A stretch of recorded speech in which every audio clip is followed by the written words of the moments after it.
רויטרס אומרים לי? ליד הבניין של רויטרס.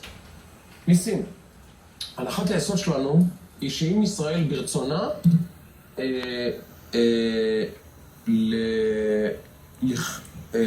להשמיד את החמאס, זה עשוי לקחת זמן, וכנראה מן הסתם יעלה במחירים, אבל זו הנחת יסוד שהיא ריאלית עד אבסולוטית נכונה. האם זו אמירה נכונה? א', האמירה נכונה, אבל לפני האמירה צריך לראות קודם הצדקה. אתה אומר, יש לי אויב, נתתי לו את כל השטח, פיניתי את כל היישובים, הרסתי בתי כנסת, אין לך תירוצים, קיבלת הכל, שקם את עצמך.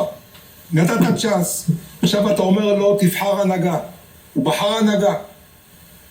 עד עכשיו אתה נותן לו את כל הכלים לשקם את עצמו, יצאנו, השמדנו את הנכסים שלנו, רעיונים, הכבוד, הכל, עכשיו תבנה את עצמך, תבחר הנהגה.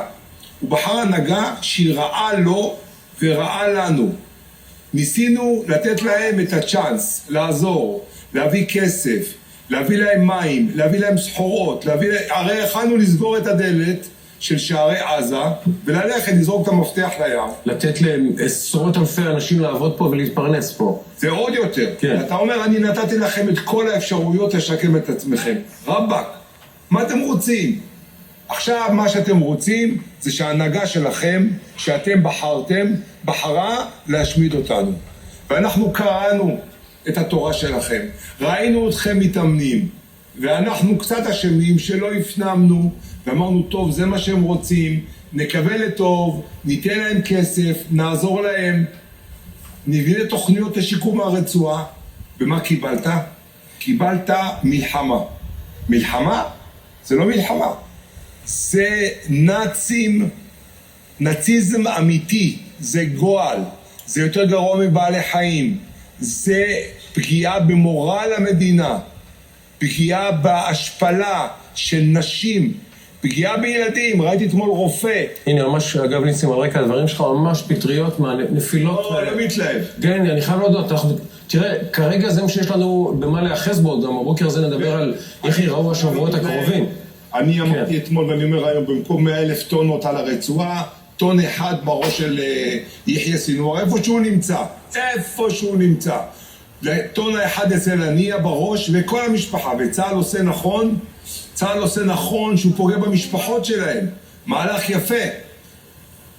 אח של יחיא סינואר, אח של מוחמד דף. אלה, צריך ללכת ולהוריד אותם. זאת אומרת, אנחנו כעם יהודי, נאור, שעבר שואה, שעבר קשיים, נתנו לאויב שלנו את כל הכלים לשקם את עצמו. תגיד. ומה הוא עושה? במקום לשקם את עצמו, הוא רוצה להרוס אותנו. תגיד, ניסים, כשאתמול ישראל מוציאה הודעה לעזתים להתפנות מצפון הרצועה, והאום מגנה, האום באמת, סליחה על הבוטות, שיקפוץ לנו. מה המשמעות המעשית של הדבר הזה? מה היא בעצם, מה אפשר ללמוד מזה על כוונות המבצעיות של ישראל? תראה, א', ישראל רוצה להימנע מפגיעה באוכלוסייה. כן. העם היהודי הנאור, ובצדק. אני לא רוצה לראות גופות של ילדים. אם נלך אחורה במלחמות, מתקופת שמעון פרס ואהוד ברק באלקנה בלבנון, ברגע שנפל טיל על אזרחים, עצרו אותך. ותאר לך עכשיו שנשיא טורקיה יגיד, יש מצור בעזה, אני שולח אונייה. בוא נראה מי יעצור. צריך לראות, לעבוד עם שכל.